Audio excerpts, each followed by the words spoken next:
Mga kapamilya, nakatuto kayo ngayon dito sa PGT Exclusives. Huwag niyo pong kakalimutan na gamitin ang ating official hashtag for today. Kasama ninyo Lorraine Galvez. Ako naman si Wise Estabilio. At eto na, nakasama natin ngayon ng AN's Bench Cheaters! Hello, hello!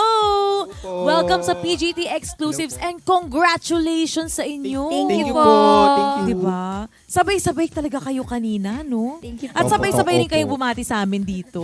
Welcome. Oo, gusto ko yun. Pero ano naman ang pakiramdam nyo na nakapag-perform kayo sa Pilipinas Got Talent? Masaya po na kinakabahan pa rin po up until now. Bakit? Syempre po, Baka bawiin yung views. hindi Joke naman lang. po.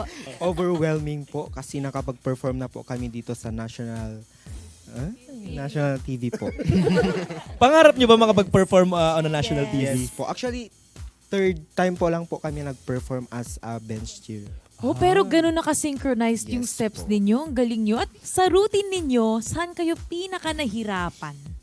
Nahirapan po kami sa mga part na kailangan po may synchronization po talaga kaming lahat. And need po yung mga ibang parts po ng routine na may stiffness po talaga. And minsan hindi po siya nagagawa ng lang isang take po ganun. So medyo nahihirapan po kami dun. Masakit yun sa Mas- umaga. Stiff neck yun? Ay, stiff neck. Oo. Pero yung synchronization, tawag niya dapat sabay-sabay talaga kayo, di ba? How about yung progression naman? Yung parang mauna, di ba, yun ang tawag dun, di ba? Progression, no? Mauna ito, tas susunod. So dapat hindi succession pala yun. Oh. At least nag-progress. Sa susunod pag nag-progress, nag-success, di ba? O yung succession ninyo, paano yun? Hindi ba nakakalito yun?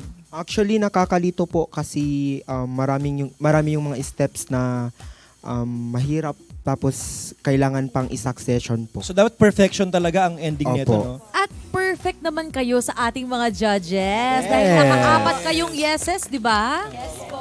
Ano sa mga comments ng ating mga judges ang tumatak sa inyo para madala nyo pa sa next round? Ano, no? Actually, umiyak lang po. Ba't kayo umiyak?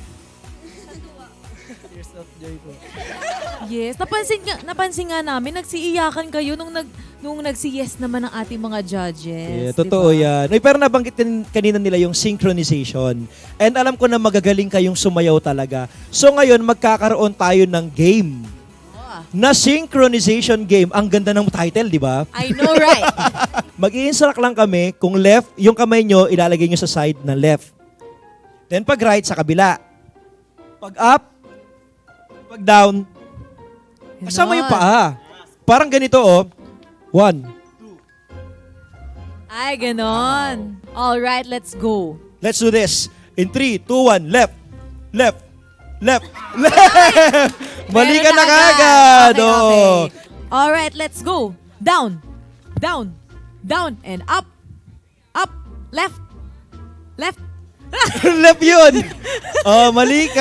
Kaya mo na wala Sorry. na-eliminate kanina. Naku, delikado kayo. Ayun ha. In 3, 2, 1, right, left, right, left, right, right, right, up, down, down, up, right, left. Ayun Mali. na, ayun Naku. na.